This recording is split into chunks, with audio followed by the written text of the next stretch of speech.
Good morning विद्यार्थियों, आपका इस महाविद्यालय के यूट्यूब चैनल पर हार्दिक अभिनंदन, स्वागत।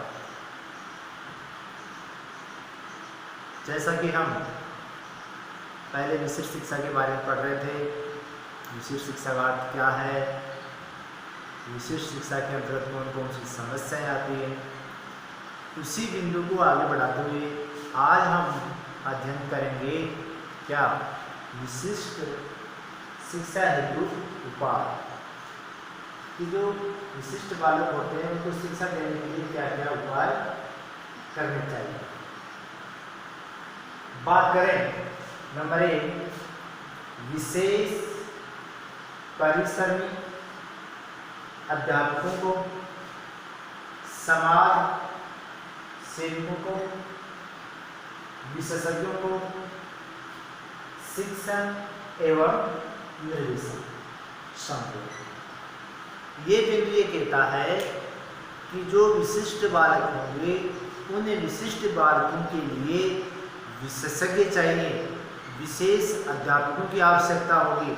अगर जो समाज सेवी होते हैं, जो विकलांग बच्चों के लिए, बधिर बच्चों के लिए, गूंगे बच्चों के लिए सेवा करना चाहते हैं, उनको समय समय पर निर्देशन देने की आवश्यकता है, उनको कुछ आदेश देने की आवश्यकता है। साथ साथ में उन बालकों के लिए अच्छे अध्यापकों की आवश्यकता होती है। अच्छे अध्यापक ही नहीं, उनमें योग्यताएं भी होनी चाहिए, तो विशिष्ट बालकों को हैंडल कर सकें, उनको समझ सकें। इसके अलावा शिक्षण एवं निर्देशन, समय समय पर उनको शिक्षण भी करवाया जाता है। फिर है अतिरिक्त कक्ष की व्यवस्था। अतिरिक्त कक्ष का मतलब ये है कि जो विशिष्ट बालक होते हैं उन विशिष्ट बालकों को भी सामान्य बालकों की कक्षा में बैठा दिया जाता है। तो अगर उस सामान्य कक्षा से उनको अलग कर लिया जाए तो वह बालक अपनी बातों को, अपनी भावनाओं को, अपनी रुचि को बिना किसी भय के द्वारा कह सकते हैं। या हम ये कहें कि सामान्य बालकों में जब विशिष्ट बालक बैठे रहते हैं तो जो विशिष्ट बालक होते हैं वह बालक और शिक्षक, इन दोनों के मध्य दूरियां बढ़ जाती हैं, उनमें एक भय रहता है जिसकी वजह से वे अपनी बातों को कह नहीं पाते, अपनी समस्या को बता नहीं पाते। अगर उन बालकों का अलग से उसी कक्षा में एक ग्रुप बना दिया जाए या अलग से उनकी समस्या को सुना जाए, उनको अलग से विशेष सामग्री, सहायक सामग्री या अतिरिक्त समय की आवश्यकता होती है तो वह देनी चाहिए, जिससे उन बालकों की समस्याओं का क्या होगा, समाधान होगा और वह निश्चित रूप से आगे बढ़ेंगे, प्रगति करेंगे। फिर बात करें विशिष्ट कक्ष योजना। विशिष्ट कक्ष योजना, विशिष्ट कक्ष का मतलब यह है कि जिस विद्यालय में विशिष्ट बालक अधिक हैं तो क्यों ना उन बालकों के लिए अलग से ही कोई कक्ष बना दिया जाए, अलग से उनके लिए कोई कमरा बना दिया जाए, अलग से उनके लिए शिक्षण विधियाँ होनी चाहिए, अलग से उनके लिए सहायक सामग्री होनी चाहिए, अलग से उनके लिए जो खेल सामग्री है वो होनी चाहिए। उनके अनुकूल जो बैठक व्यवस्था है वह भी विशिष्ट बालकों के अनुकूल होनी चाहिए, उनके अनुसार होनी चाहिए। क्योंकि बालक कैसे हैं, विकलांग बालक हैं, बधिर बालक हैं, गूंगे बालक हैं, ठीक है, कम अंधे बालक हैं, तो उन बालकों को उनकी समस्याओं के अनुरूप कैसा कक्ष होना चाहिए, उनकी योग्यताओं के अनुसार ही होना चाहिए। जो शिक्षण विधियाँ, जो सहायक सामग्री उनके लिए उचित प्रभाव डाल सके, उसी सहायक सामग्री का प्रयोग करना चाहिए। तो इसलिए विशिष्ट शिक्षा के लिए एक विद्यालय हो चाहे महाविद्यालय हो, उनमें से अलग कक्ष होना चाहिए जिसमें बालक आसानी से सीख सकें, जो उनके अनुकूल हो, उनके स्वभाव के अनुसार हो, जो सहायक सामग्री उनको चाहिए वो वहाँ पर उपलब्ध हो, जो विषय वस्तु उनके लिए बनाई गई है वो उचित तरीके से उनको मिल सके, इस प्रकार का कक्ष होना चाहिए। विशेष विद्यालय कि जो विशिष्ट बालक हैं उनके लिए मनोवैज्ञानिक ये कहते हैं कि अलग से एक विद्यालय बना देना चाहिए। जैसे सामान्य बालक होते हैं, सामान्य विद्यालय हर गांव में, हर धार के अंदर, हर जिले के अंदर वो मिलती है, लेकिन विशिष्ट जो क्लासें होती हैं, विशिष्ट विद्यालय होती है, उनकी संख्या कम है। अगर अलग से उनके लिए विशिष्ट विद्यालय बना दिया जाए तो ये बालक बिना किसी भय के आसानी से उस विद्यालय में पाठ्यक्रम भी पूर्ण करेंगे और आसानी से अपने को आगे बढ़ा सकेंगे। फिर बात करें आवासीय विद्यालय।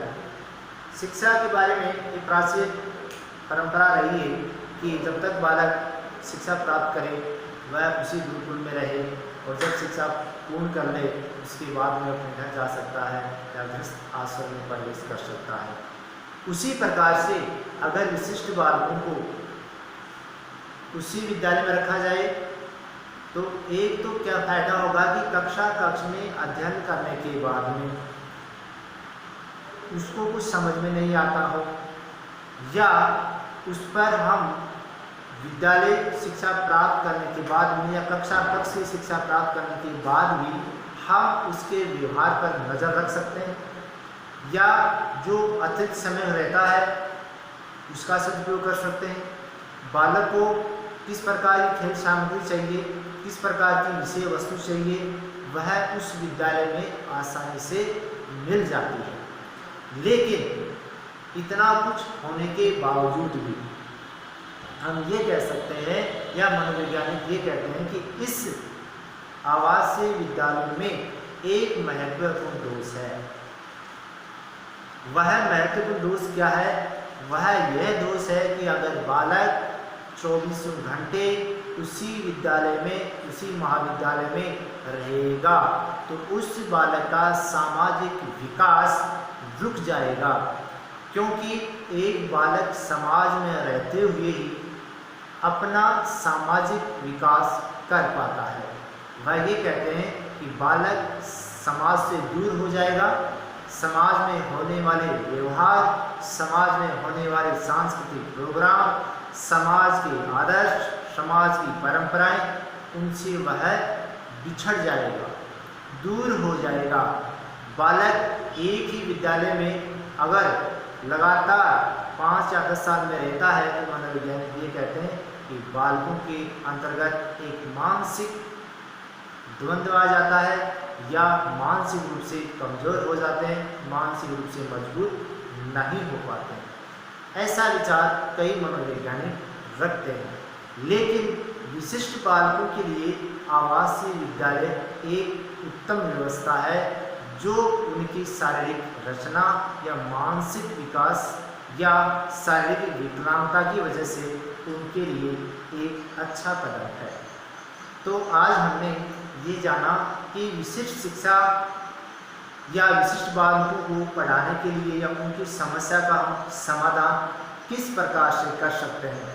तो एक बार हम फिर से देख लेते हैं मुख्य उनके बिंदुओं को कि अगर हम विशिष्ट शिक्षा का उपाय करना चाहिए तो उपाय में क्या करेंगे कि उनके लिए, उनकी समस्याओं के लिए परिश्रमी अध्यापकों की आवश्यकता होगी, समाज सेवकों की आवश्यकता होगी, विशेषज्ञों की आवश्यकता होगी, समय समय पर उनको शिक्षण दिया जाएगा, उनको निर्देशन दिया जाएगा, अतिरिक्त कक्ष की व्यवस्था करेंगे, विशिष्ट कक्ष योजना बनाएंगे, विशेष विद्यालय की स्थापना करेंगे और आवासीय विद्यालय की स्थापना करेंगे। इस प्रकार से हमने विशिष्ट शिक्षा के बारे में अच्छी तरह से उसके अर्थ को जाना, उसकी विशेषताओं को जाना, उनके प्रतिवाद को जाना और आज हमने समाधान के बारे में जाना। आशा है आप इस वीडियो को ज़रूर देखें, लाइक करें, शेयर करें और अगर आप किसी भी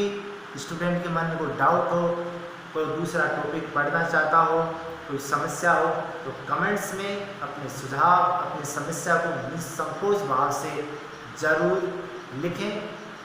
आज के लिए इतना ही, फिर मिलते हैं एक नई वीडियो के साथ। आपका फिर से बहुत बहुत धन्यवाद।